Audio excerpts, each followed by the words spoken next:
This is the OTB Television Network, a service of Capital District Off-Track Betting.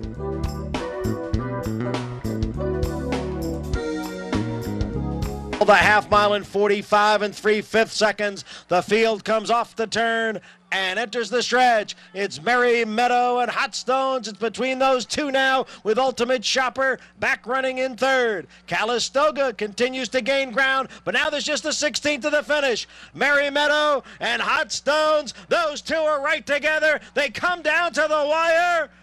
Photo finish.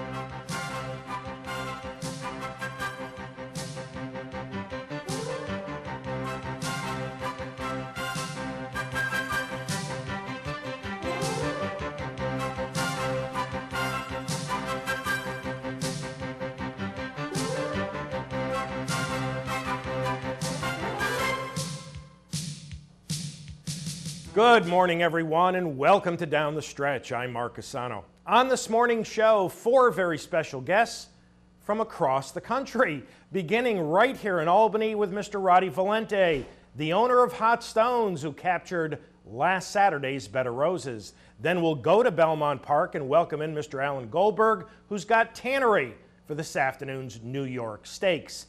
To Churchill Downs, where we will welcome in Mr. Jerry Robb, who has Government Shutdown for this evening's Bashford Manor. And finally, out to Southern California to Santa Anita, where we will welcome a first-timer, Mr. George Papaprodromou, who's got recent claim imperative for the Gold Cup at Santa Anita. So all of that and much, much more if you stay with us for this, our June 28th edition of the program, which is being sponsored by Parting Glass Racing, Saratoga's original racing partnership.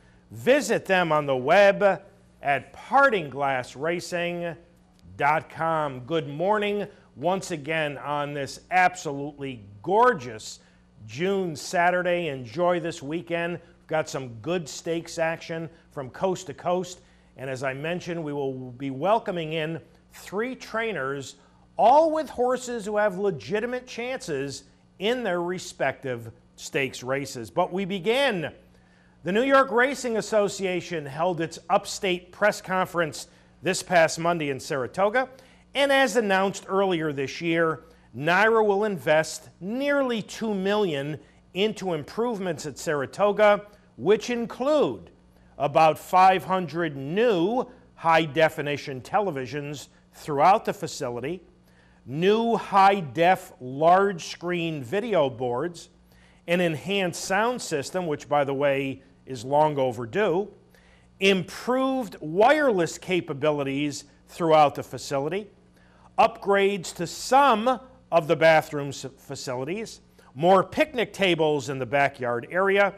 NYRA will be expanding the clubhouse porch. There will be a new entertainment area for families, the introduction of the Trackus system, all of this, as NYRA President Chris Kay stated, to enhance the fan experience. Now, fans will also be met with some increased prices in certain areas. Grandstand admission will go from $3 to $5, clubhouse admission from $5 to $8. Increases in admission prices will be the first since 2005. There will also be increases in reserved seats and trackside parking. You know, these numbers, $5 for the grandstand and $8 for the clubhouse, are still reasonable, but the concern I have is NYRA is a non-profit operation. NYRA's new Senior Vice President of Racing, Martin Panza, talked about karting a few less flat races this year than last, when a record 420 total races were run. Panza predicted that there will be 15 to 20 less flat races, although there will be 3 more steeplechase events. Those steeplechase races will be run at 12:25, more than a half hour prior to first post. Panza stated that NYRA will attempt to feature quality over quantity, which is an absolutely wonderful thought. But as we know, cheaper races have a much better chance to fill than the high-quality ones. Now, one of the most fascinating decisions to me is the elimination of Twilight Racing at Saratoga. The Twilight cards seem to draw the type of demographics which NYRA and every other racing organization is desperate for: younger people. In fact, racetracks spend a great deal of money trying to entice younger people to come. And Twilight Racing is a proven way to do that. So NYRA's elimination of it at Saratoga is pretty much illogical to me. Opening day for the Spa, Friday, July 18th. News from Starlight Racing, whose co-managing partners are Jack Wolf and Schenectady's Don Lucarelli. Starlight has earmarked up to $100,000 for laminitis research. Starlight lost their stakes-winning 3-year-old Intense Holiday to laminitis a short time ago. They will donate the monies to both the Grayson Jockey Club Research Foundation as well as the American Association of Equine Practitioners Foundation Laminitis Research Project. That is a very, very positive thing to do. Congratulations to Starlight. And it is official. As reported last week by the Louisville Courier-Journal, the Breeders' Cup has selected Keeneland, Santa Anita, and Del Mar as hosts for the 2015, 2016, and 2017 Breeders' Cups. Keeneland and Del Mar will be hosting for the very first times, while Santa Anita will host it for a record 9th time in 2016. It appears as though there will be no racing at Colonial Downs this year. Horseman and track owner Jeff Jacobs could not come to an agreement. I read this. I never realized Colonial has been around for 17 years. They have raced the past 17 summers, but in all likelihood that will not be the case this year. And Jim Taffel, who owned and bred Champion Street Sense, has died. Taffel was 90. Street Sense became the first Breeders' Cup Juvenile winner to go on and capture the Kentucky Derby. He did that in 2007. Street Sense would go on to win the Travers later that summer. Taffel also bred and was co-owner of Champion Banshee Breeze. And finally, Successful Dan, the older half-brother to the 2-time reigning Horse of the Year Wise Dan, has been retired.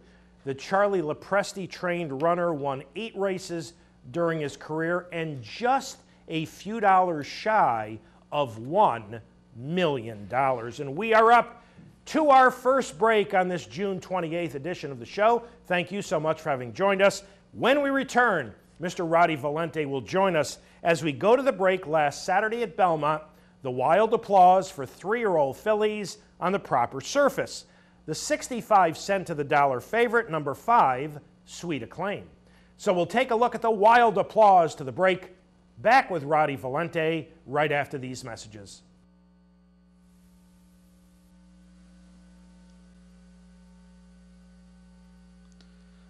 And they're off. Courtesan away well from the extreme outside. Olabird broke well. Down on the inside, it's Nishirora now moving up. As they straighten away and head up the backstretch, it's Courtesan who will set the early pace here. Nishirora. And on the outside, Olabird. They're right together, second and third. Walk Close is alongside of Super Sky. Then comes Sweet Acclaim, who's 6th in the early going, but just 4.5 lengths from the front. Then a gap of 3 back to Wave the Flag and My Jolie. The quarter, 24 and 3/5 seconds. Courtesan leads here by a little more than a length. Olabird runs in second. Super Sky is third by a neck. Nishirora is down at the rail and running in 4th. Then comes Walk Close and a Sweet Acclaim. At the back are My Jolie and Wave the Flag. It's Courtesan carving out those fractions here and taking the field into the far turn after a half that was soft, 49 and 1/5 seconds. Courtesan has the lead by a half length over Olabird. Now Sweet Acclaim is now gearing up on the outside, and Super Sky moves with that filly. So now 4 of them are stacked across the track as they come for the head of the stretch. Olabird, Courtesan down at the rail, Sweet Acclaim on the outside, and then it's Super Sky. 3/4 went in 1:12 and 4. 3/16 to the wire now. Sweet Acclaim comes away with a narrow lead. Far outside, Wave the Flag is coming on late. along with Walk Close. It's Sweet Acclaim trying to hold off Walk Close and Wave the Flag. Three of them come to the wire. It's between Walk Close and Wave the Flag. A photo finish in the Wild Applause. Sweet Acclaim finished third.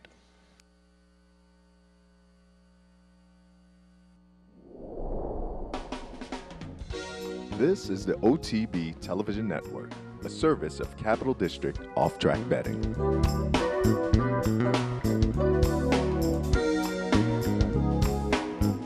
Missed one of our TV shows? No worries. Now you can catch all your favorite programs online. Simply log on to CapitalOTB.com and click on the YouTube link at the bottom of the homepage. And look for our new podcast coming soon. CapitalOTB.com. Log on today. Welcome back to Down the Stretch, everyone. I'm Mark Asano, and the Wild Applause went to Walk Close for Christophe Clement, one of 5 on the day for Erod Ortiz Jr. by a nose over long shot Wave the Flag with the odds-on favorite Sweet Acclaim third. Our first guest this morning is a local owner who scored what I'm guessing was quite a special stakes win last Saturday in the Bed of Roses with Hot Stones. We welcome in live via telephone Mr. Roddy Valente. Roddy, welcome back to Down the Stretch. Good morning, Mark. Nice to have you, Roddy. Congratulations. Thank you so much. We really appreciate it. How special was it to have Hot Stones become what I think was the first stakes winner from your terrific racehorse, Bustin' Stones? It was a thrill. I mean, when you have a horse that you've made a stallion out of, and he was undefeated as a racehorse, and he got his first stakes winner, a graded stake, which I might say, the race did not deserve a loser. I think Mark Henning's horse ran her eyeballs out, and I congratulated Mark, and he was very good in defeat. So our hands go out to him with an applause, and we hope we could face each other down the road someday. You bred Hot Stones, but she went into the Saratoga sale a few years ago. So how did you come to own her? You know, it's a crazy game, and we were trying to recoup some of the money that we had bred with the mares, and Dr. Belinsky and myself, we had put her into the sale in August, and she was in the select sale. And they bid up to $58,000 on her, and then they turned her down the following day. The vet turned her down with throat, said that she had a lazy flap, and so I had called another friend of mine, Eric Sal, and we all stayed in for a piece, and we're so lucky that they did turn her down. We've never done anything to her as far as her throat, and physically, Mark, you appreciate this. When you got one that you've never had to inject anywhere, have never seen a needle, you got a sound one, and she just seems to be getting better and better. That is wonderful. Roddy, we are about to take a look with the audience back at last Saturday's Bed of Roses. For our audience, Hot Stones is number 5 in here. Talk about this effort, if you would. I will. I was there with my son and Bruce, and watching her, and I thought there was going to be a lot more speed. On paper, there was a lot of speed in the race, and, the jockeys rode a funny race, and we kind of tripped out. I read it, seeing that the pace, it was honest, but there was no one else up there, so he kept her close, made a move with her, and really, I feel she tripped out, and, she had a steady run down the lane, and it's ironic, but Johnny V had rode her last time, and we were second to La Verdad in the New York bred stake, and Johnny got off of her and said to Bruce, throw a set of blinkers on her. He said, there's more there, and I think it was Jose Ortiz had rode the winner, and he was fanning us out, which is a smart ride, and Johnny also indicated, he said, I think I taught him too well. And with that being said, he said, try the blinkers, he said, because she was a little intimidated when she came up on the horse. And I think, as you could see, when they're coming down the lane, she was full of run, and she wasn't intimidated. The only thing I felt bad about was that we were not pointing to this race.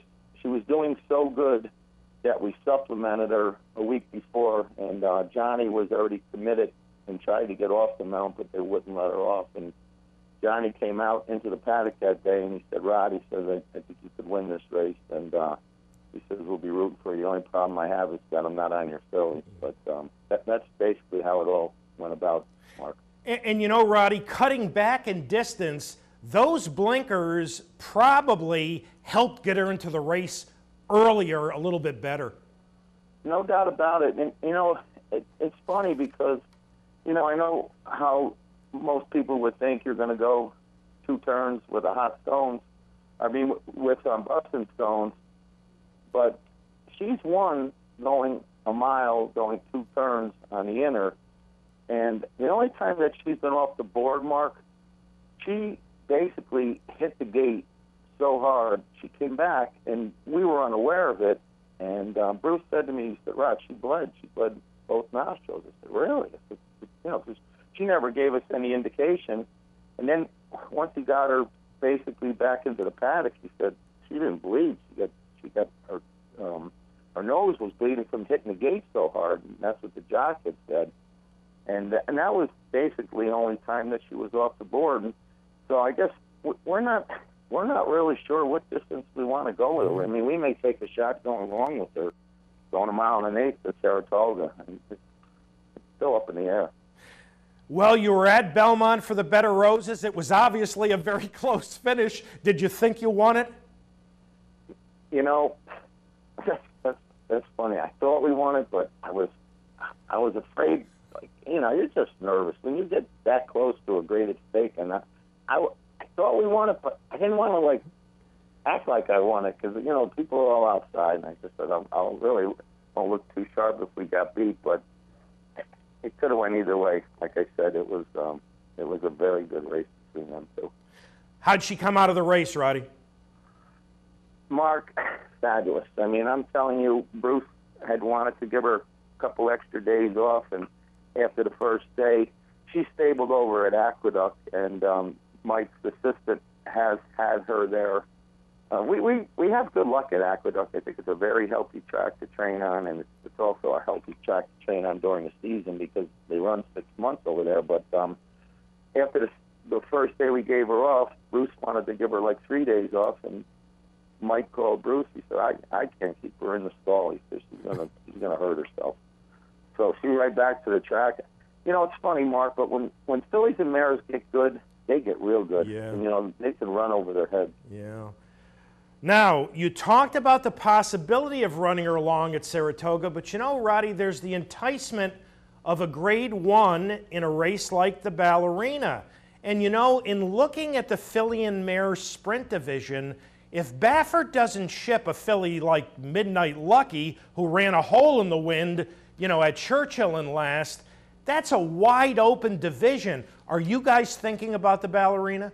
Absolutely. And from what I was told was that Bob Baffert's horse is basically not in training right now. Right. From what we were told, she has a hiccup. So, you know, but, you know, it's still a competitive, you know, I think you got Wesley Ward's filly and, yeah, you know, La Verdad. It's a good race, whichever way you look at it. I mean, it's a tough race. But you would be, you would be competitive. If what I like, Roddy, is Bruce raced her through her conditions, and then her last 2 starts when she moved up to Stakes Company, she really moved it up. She ran awfully well in her last 2 starts. I agree. We did everything by the book with her. We went through her New York run conditions, her open conditions, and I tell you though, Mark, you know, it's funny, but when you said about Bruce, he told me when this horse was early on in her career, he said, I want to stick with this filly because this filly's got a lot of talent. And, you know, sometimes it takes a little longer for some of it to recognize, but he was right on. And, you know, it's funny, but the Ballerina last year, if you look at Byers, it was one running a 94 Beyer, and she ran a 94 Beyer in her last race, and she ran a 92 the time before. So we definitely will take a shot. But, you know, Bruce has still got this thing, and I know he spoke with Johnny the other day. He may want to run in the Shoe V in July, going a mile and 1/8, and if he doesn't get the mile and 1/8, he wanted to go 7/8 in August and take a shot with the big girl. Well, Roddy, all congratulations on a terrific win. Very, very nice to see her run so well. And as always, thanks so much for having joined us this morning on Down the Stretch. And we'll look forward to seeing you and Hot Stones very soon at Saratoga. Thank you, Mark, and have a great day. Thanks, you too. Roddy Valente, ladies and gentlemen. And we are up to our next break. When we return, Mr. Alan Goldberg will join us as we go to the break. The Eatontown at Monmouth, the 9-5 favorite, number 1, Nashley's Vow. So we'll take a look at the Eatontown to the break. Back with Alan Goldberg right after these messages.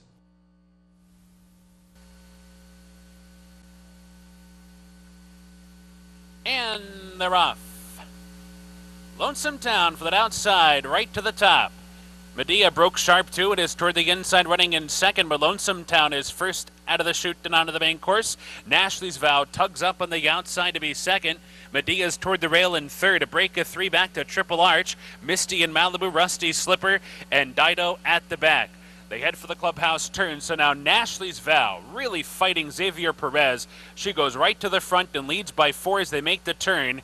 And back in second now, Lonesome Town, who broke on top, allowing Nashley's Vow to go out there and set the pace. They're clear by 5. Medea's on the outside of Lonesome Town, running in third by another 4. Triple Arch settles into 4th. Misty and Malibu is 5th. Rusty Slipper and Dido at the back. The quarter was 24-2. Nashley's Vow on a firm hold continues down the backstretch run. The lead is down to 2 as Lonesome Town gets a bit closer, running in second, and Medea is perfectly positioned third and on the outside by the half-mile pole. Another 3 lengths back to Misty and Malibu, who's running in 4th. Triple Arch is 5th. Dido is making a move toward the inside 6th, within 5 lengths of the lead. Rusty Slipper shuffled back to the back of the pack. So they round the far turn. Nashley's Vow still in front. Medea 3 wide and coming on, and smack dab between them is Lonesome Town. And these 3 lock up at the top of the stretch with a quarter mile to go. Triple Arch is farther back. Rusty Slipper rolls into contention with a 5 wide blitz on the far turn. It's wide open, top of the stretch. Medea comes away with a narrow lead. Lonesome Town fighting on Nashley's Vow. Rusty Slipper trying to get going into the final furlong. It's Medea in front with a tenuous lead. On the outside, Rusty Slipper. Triple Arch finishing strong, but Medea beat them to the wire. Medea outruns them all down the stretch to win the Eatontown. Farther back, Lonesome Town with Triple Arch and Rusty Slipper in a photo for second, third, and fourth.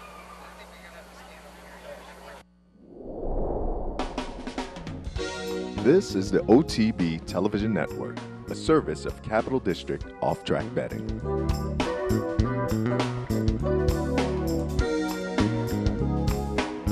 The big day is here. You've told everybody. You've dressed the part. Your heart is pounding in your chest. Your horse is rolling down the stretch. He's coming. He's closing. He's the winner! You're a winner with Parting Glass Racing. PartingGlassRacing.com. PartingGlassRacing.wow! Welcome back to Down the Stretch, everyone. I'm Mark Asano, and Medea for Francis Abbott III and Forrest Boyce by a length over Triple Arch with Lonesome Town third in the Eatontown. Well, this being live television, we have called an audible. I don't make quite as much as Peyton Manning, but I can call audibles as well. Our next guest won last year's Bashford Manor with debt ceiling. Well, this afternoon, he's going to try to win that Churchill Stakes once again, this time with Governmentshutdown. We welcome in live via telephone from Kentucky, Mr. Jerry Robb. Jerry, Mark Casano, welcoming you to Down the Stretch. How you doing, Mark? Thank you. Very nice to have you. There are some similarities, at least race schedule-wise, between debt ceiling and Governmentshutdown. Are there similarities in other ways between the two of them? No, actually, they're quite different. This horse a lot bigger and acts like he wants to go longer. I don't think he quite has the quick foot that Debt Ceiling had, but he's won the same race that stepped us to come here, the Rollicking at Pimlico and then here. Well, we are about to take a look, Jerry, at Governmentshutdown break his maiden in his second start. Now, for our audience, he is number 1 in here. You added blinkers off a very close third in his debut. Talk about the addition of blinkers and talk about this effort, if you would. If you watch his first race, he was laying in on horses the whole way and couldn't let him run an inch. Jockey spent the whole stretch trying to keep him off the inside horse. And we found him, the blinkers made him concentrate and run straight. So it made a big difference. You'll see in his second start, he's just strictly business. And then his third start, he was in all kind of trouble and got a pretty good education out of that race. Yeah, we'll take a look at that in just a minute. Jerry, had he trained forwardly, pretty much from early on? Yes, from day one, he showed he could run a little bit.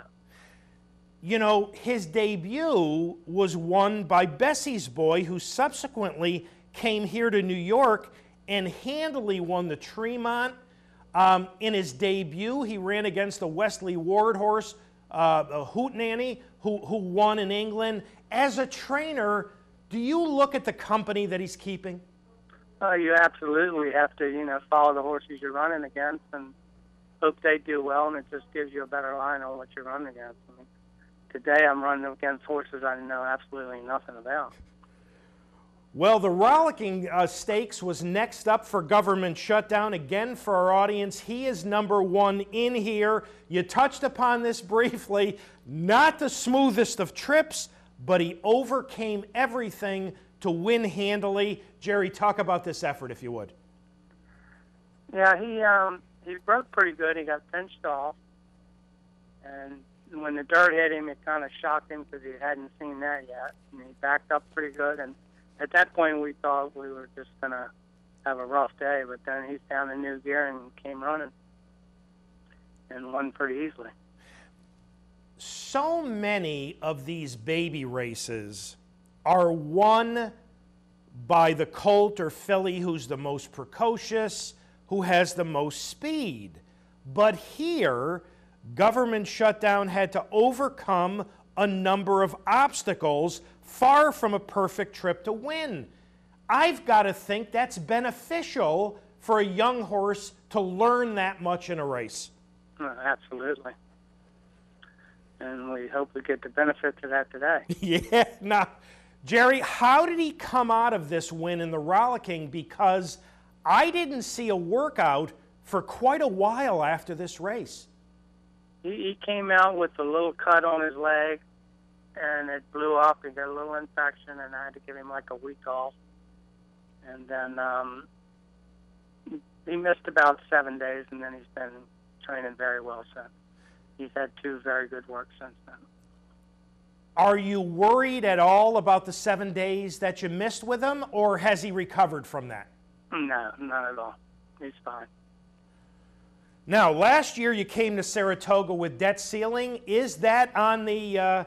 Is that a distinct possibility with Government Shutdown? What was the question again? Will you be coming to Saratoga? You did last year, I believe, with debt ceiling. Are you thinking about a stakes at Saratoga this year for Government Shutdown? Yeah, once these babies win this early in the year, you're pretty much restricted to stakes or nowhere. So, especially if he runs good today, I'm pretty sure he'll be there. Well, Jerry, we appreciate your time. Thank you very much for having joined us this morning on Down the Stretch. And all the best with Government Shutdown later this afternoon in the Bashford Manor. All right, thank you very much. Appreciate it. Thank you, Jerry Robb, ladies and gentlemen. And, you know, I went back and took a look at the video of this 2-year-old. And, again, so often, and you've seen it, you follow the 2-year-old races, you know, they're at such a short distance, whoever's the most precocious, whoever's got the most speed. But, you know, he did overcome quite a bit. And Hootenanny ran 3rd in there, and, you know, Hootenanny went over to Royal Ascot and won a 2-year-old stakes. Bessie's Boy, as I mentioned during the interview, came to New York and won the Tremont easily. So we don't often, you know, at least I don't often think about the 2-year-old racing in Maryland featuring, you know, a lot of precocious, outstanding 2-year-olds, but it certainly appears as though Government Shutdown has been running against some very, very nice 2-year-olds. Now, we are waiting on Alan Goldberg. Hopefully, nothing is wrong with Alan Goldberg or with Tannery. So what we'll do is we will go to our next break, and hopefully when we return from that break, we'll either be going to Belmont Park for Alan Goldberg, or we'll be going out to the West Coast to welcome Mr. George Papaprodromou, who has got a very interesting racehorse named Imperative for this afternoon's Gold Cup at Santa Anita. But as we go to this break, we're going to take a look at Churchill's debutante for 2-year-old fillies. The 7-5 betting favorite was number 4, Unbridled Reward. So we'll take a look at the debutante to the break. Back with much more right after these messages.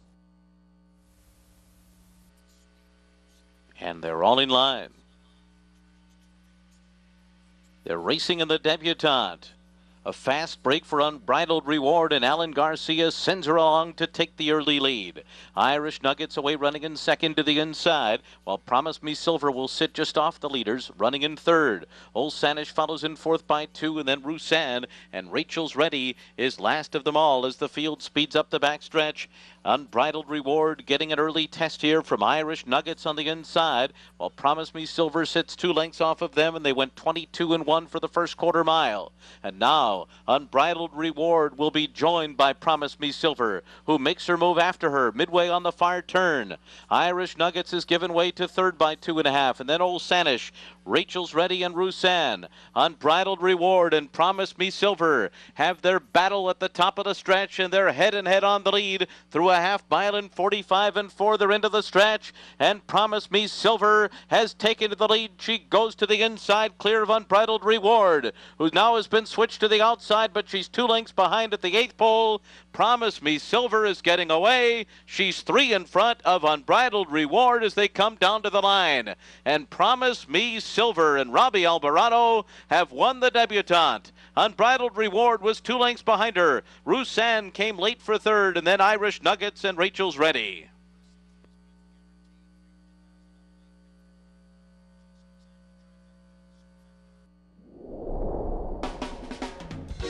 This is the OTB Television Network, a service of Capital District Off-Track Betting.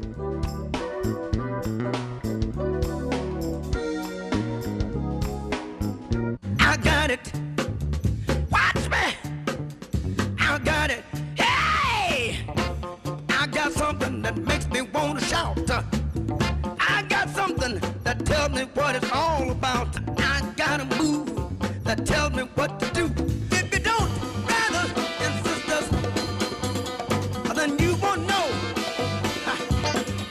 what it's all about.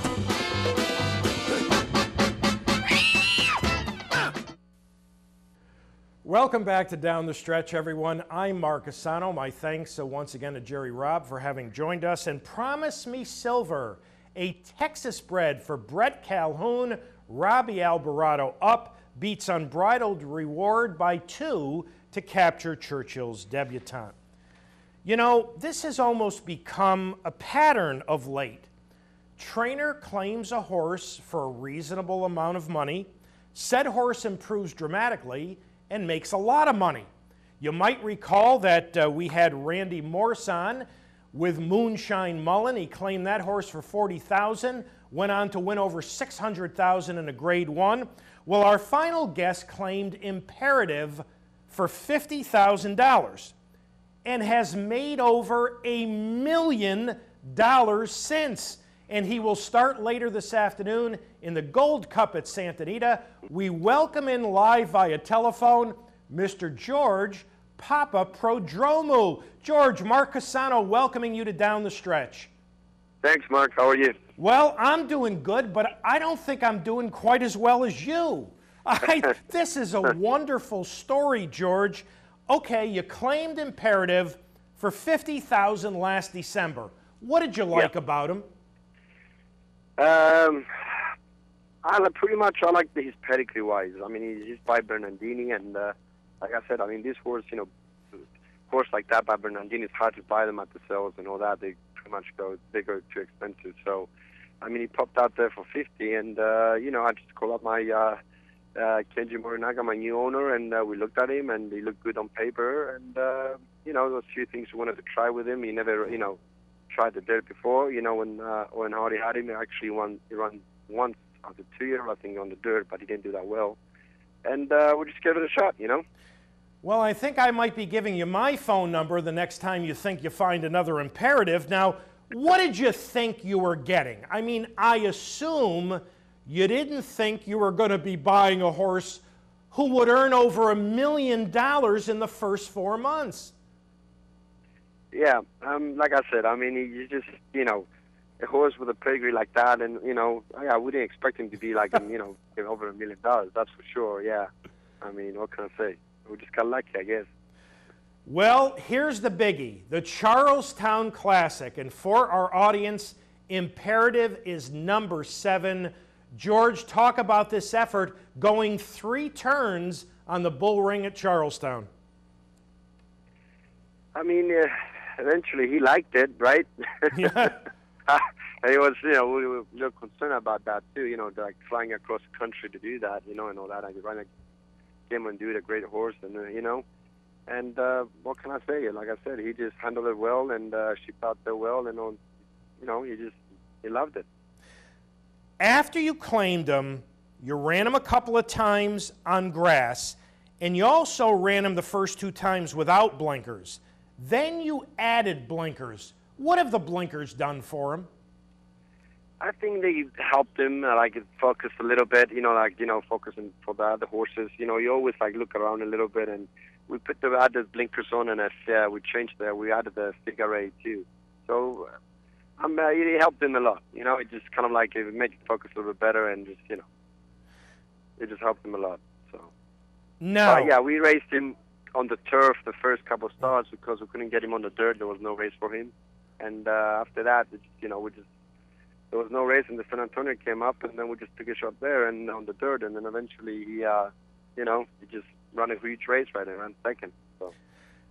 Now, George, you've had Kent DeSormo ride him in each of his last 3 starts.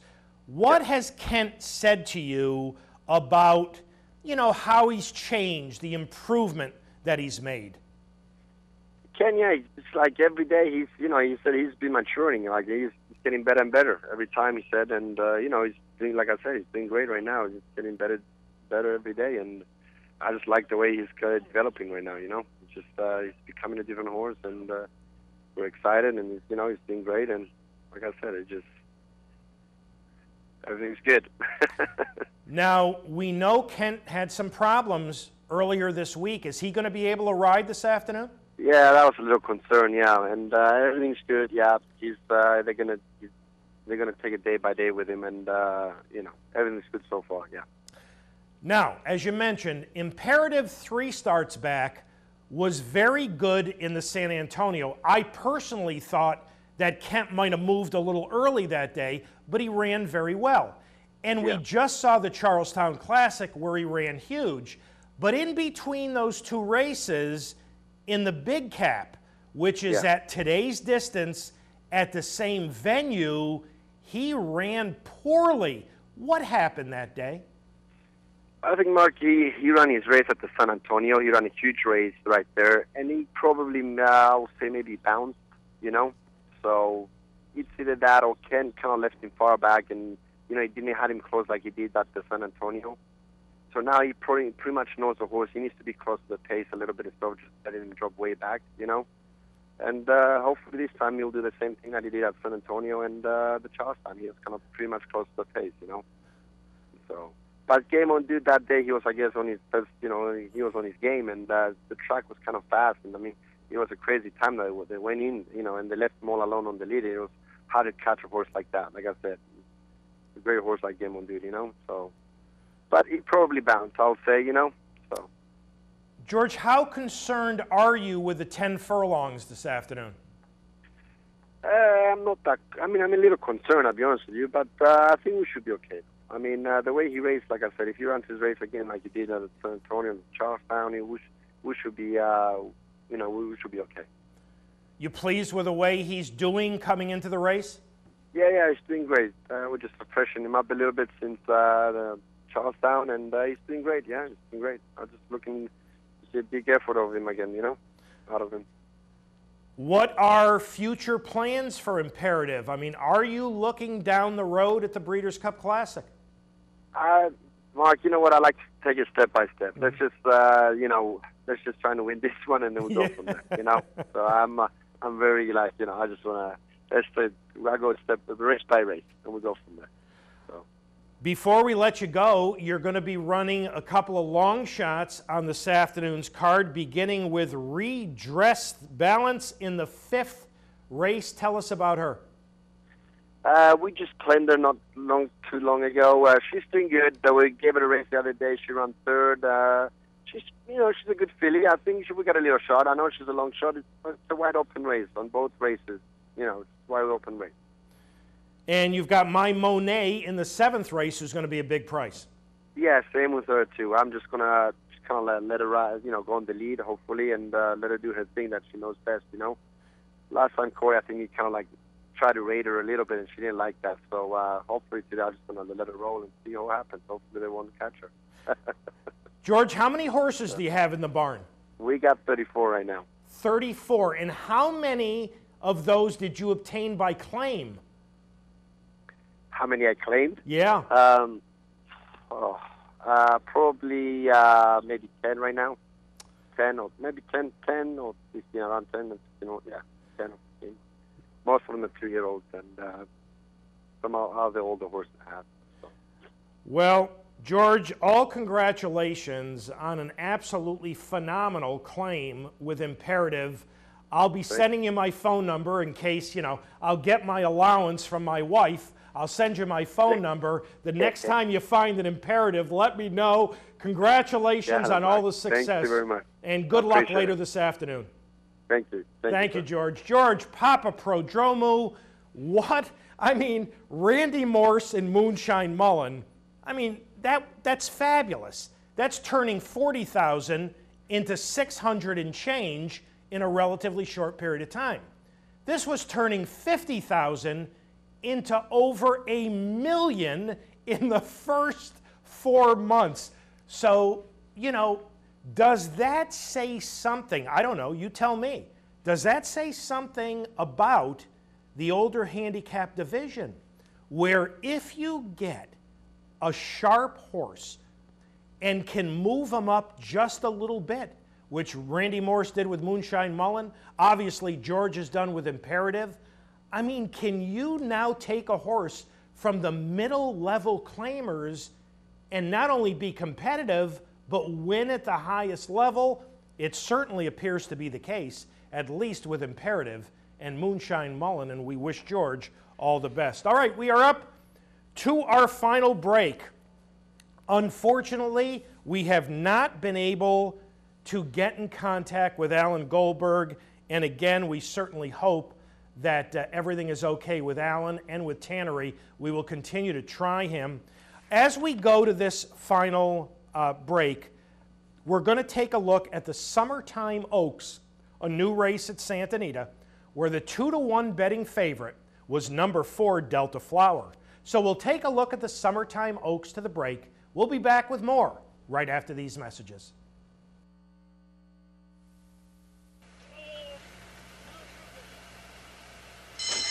And they're off, and JoJo Warrior comes out running, as does Delta Flower, and Front Range 3rd through the opening furlong. Stop Smiling Extreme outside, Fleet of Gold is in 5th. Live for Now moves up inside of her, then Arethusa and La Mayor Fiesta is at the back. Into the first turn they go, and JoJo Warrior will set the tempo. Leads by 3/4 of a length to Delta Flower in 2nd. Live for Now is a joint 3rd. Front Range just outside of her, 2.5 lengths off her stablemate. Then comes Fleet of Gold on the inside of Stop Smiling. Arethusa 9 lengths off the pace, and La Mayor Fiesta is at the back. Straightening away for the run down the backstretch, and JoJo Warrior with her new blinkers in front now by 1.5 lengths to Delta Flower 2nd. Front Range, Live for Now, side by side. Live for Now reclaims the 3rd spot. Inside of her comes Fleet of Gold, only 4 lengths off the pace with a half-mile to go. Stop Smiling is behind her. Arethusa still has 9 to make up, and La Mayor Fiesta has trailed throughout. Into the far turn, JoJo Warrior still unchallenged up top, leads by 1.5 lengths. Delta Flower is asked to get after her in 2nd. Live for Now at the rails, still a joint 3rd with Front Range outside of her. Then Fleet of Gold, Stop Smiling. Arethusa has plenty of work to do, and inside of her, La Mayor Fiesta past the quarter pole and turning for home. JoJo Warrior trying to stretch out successfully. Delta Flower chasing with determination. Live for Now at the rail is in 3rd. They're followed by Front Range, but in the final furlong, JoJo Warrior has plenty left in the tank, and she keeps on going, widening through the lane. JoJo Warrior in a dominant performance, coast to coast in the Summertime Oaks. She strolls in by nearly 5. Live for Now is a good 2nd. Photo for 3rd, Front Range, and Delta Flower.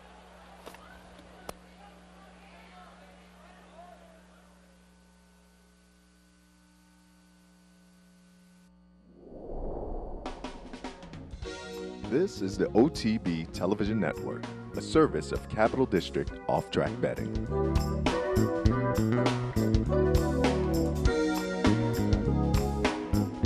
Funding your Capital OTB bet account is as easy as 1, 2, 3. 1. Easy Money. Clearly the fastest and easiest method of depositing funds into your account. Make deposits or withdrawals in just minutes. 2. Green Dot Money Pack. Gives you instant access to your funds. Green Dot Money Packs are available at thousands of retailers nationwide. And 3. MasterCard Visa. Simply click on the link from the funding page, enter your account information, and fund your account. CapitalOTBBet.com. Log on today. Welcome back to Down the Stretch, everyone. I'm Mark Asano, and JoJo Warrior for Bob Baffert and Martine Garcia.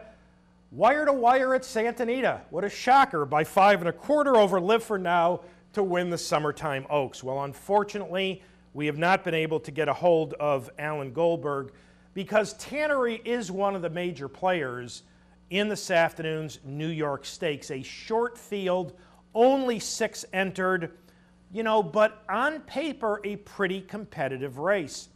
Tannery was Alan Goldberg's 2nd stringer last year behind Laughing, who had, one heck of a year right up until she got to the Breeders' Cup filly and mare turf where, that was a disaster.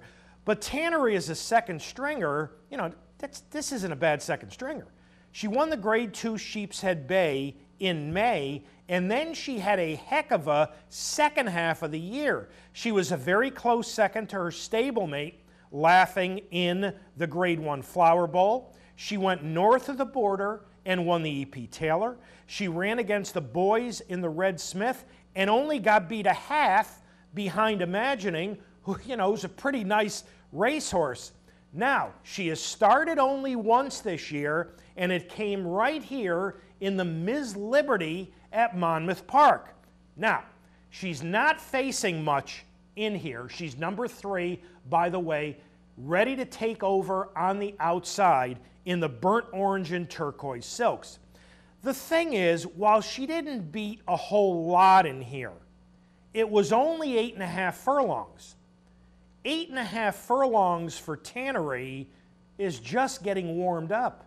Now, we don't know how tight and fit she was for this, but when you take a true route filly, a true marathoner, and start her back at 8.5 furlongs, I thought that was an awfully good effort to get things kicked off.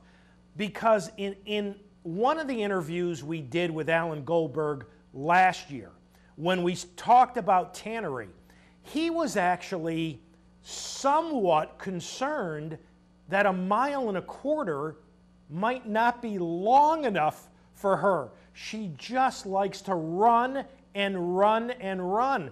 So marathon distances right up her alley. So you could see that 8.5 furlongs, even against 2nd or 3rd level competition, might not be terribly easy for her. So I thought that was a very, very good 2014 debut, which should set her up nicely for this afternoon's New York Stakes. You've got Rapace from Belmont, who won the Sheep's Head Bay on the front end last time.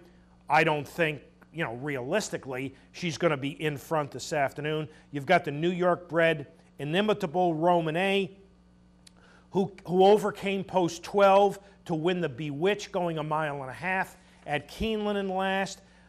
Viva Rafaela has got natural speed. You would think she's going to be running away from there under Joe Bravo.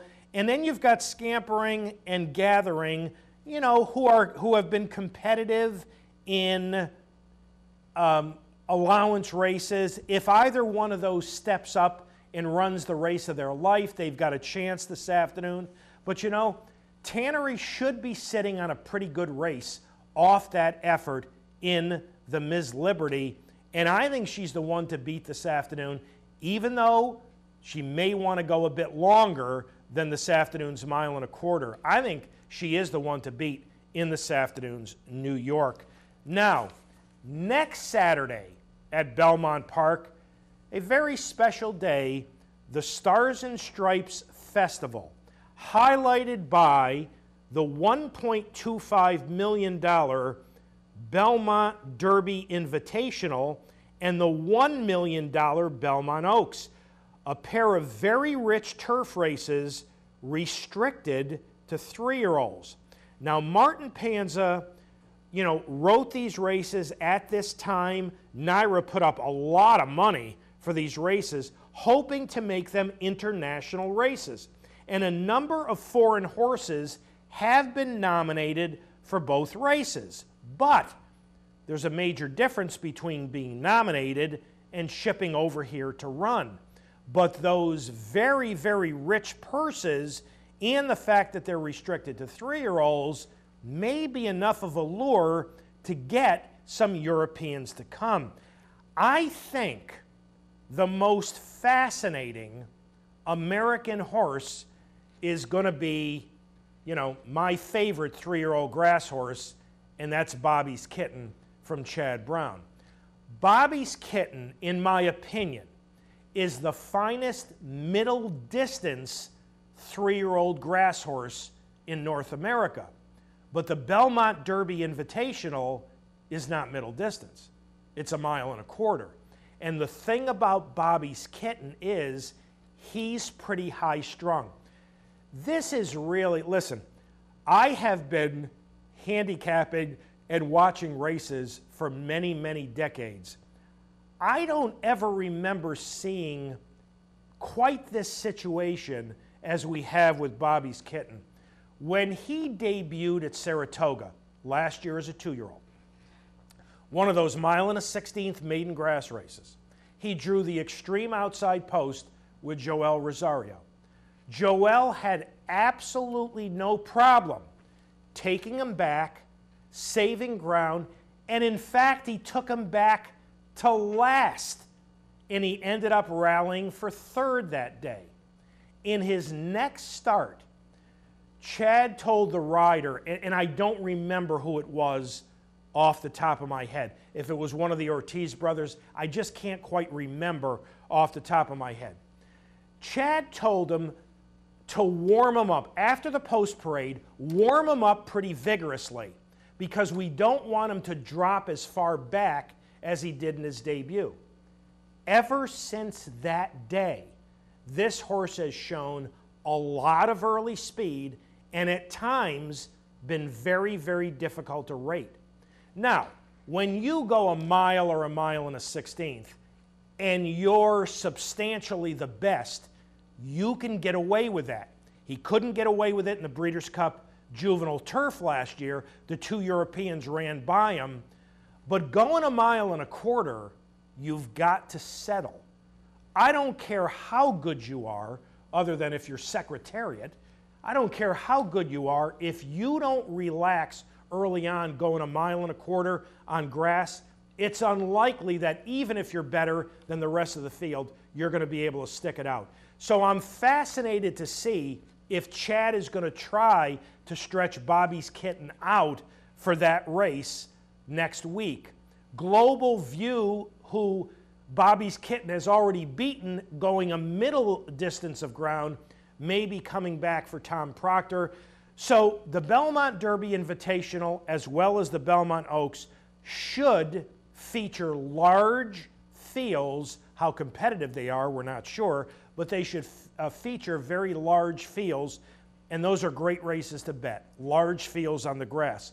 Also next Saturday, on the undercard, the Dwyer for 3-year-olds, the Suburban, and a newly named race, the Belmont Sprint Championship. So 5 stakes on next Saturday's July 5th Stars and Stripes Day card at Belmont Park. Today, of course, at Belmont, in addition to the New York Stakes, is the Mother Goose. This does not appear to be a competitive race, as Untappable looks like, at least on paper, she lays over the field, and in spite of the fact that 6 were entered, it's questionable that 6 are going to run, but 6 were entered, there will be no show wagering on this afternoon's Mother Goose, where Untappable looks to be 1-9 and looks very, very tough to beat. All right, let's wrap things up. Time to thank all the folks who helped get this week's show on the air.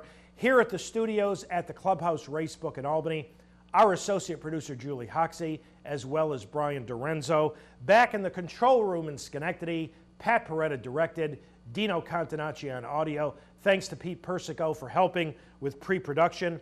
And thanks to this morning's guest, Roddy Valente, the owner of Hot Stones, Jerry Robb, who's got Government Shutdown in the Bashford Manor, and George Papaprodromou, who has Imperative in the Gold Cup at Santa Anita. And thanks to our sponsor, Parting Glass Racing, Saratoga's original racing partnership. Visit them on the web at partingglassracing.com. As always, ladies and gentlemen, thank you so much for having joined us this morning on Down the Stretch. Enjoy the wonderful weather. Enjoy the wonderful racing action from coast to coast this weekend here at Capitol. Have a wonderful upcoming week. And from all of us here at Down the Stretch, we'll see you next week.